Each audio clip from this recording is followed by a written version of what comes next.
Levies covering the general public's copying of music onto CDs and devices for personal use are hugely beneficial to creators and right shoulders if managed properly, a new report finds.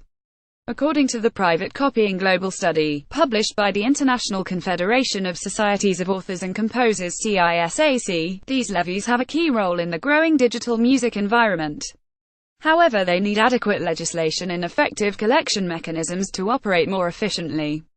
Private copying policies have been prevalent in countries including Germany and France for many decades, where collecting societies redistribute levies on blank CDs, cassettes, mobile devices and hard drives back to right shoulders.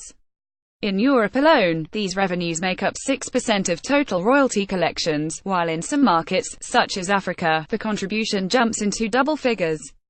In 2015, global collections of private copying levies represented almost €310 million, £277 million, with CISAC estimating that, if properly managed and executed, private copying levies could yield significantly greater earnings for right shoulders. It said in the report, when a private copying levy system operates effectively, it can provide a substantial source of revenues for creators. Furthermore, the importance of levies is growing in the face of widespread copying over digital media and the growing popularity of mobile devices with large storage capacities.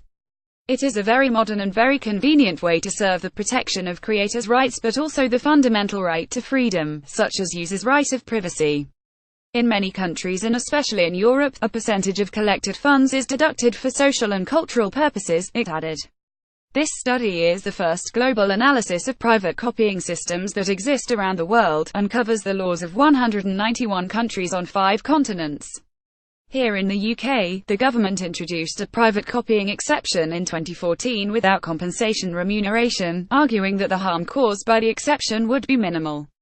However, after a judicial review against the government initiated by organisations including the Musicians' Union, BASCA and UK Music, backed by PRS for Music and PPL, the legislation was declared unlawful by the High Court and has been overturned. They successfully argued that the compensatory element of a private copying exception lies at the heart of EU law and underpins common respect for the songwriters, composers and musicians whose work is copied. They also highlighted that the UK government's decision not to provide fair compensation to right shoulders is at odds with the vast majority of countries in Europe who have introduced private copying exceptions and included these compensatory measures. Read the CISAC report in full.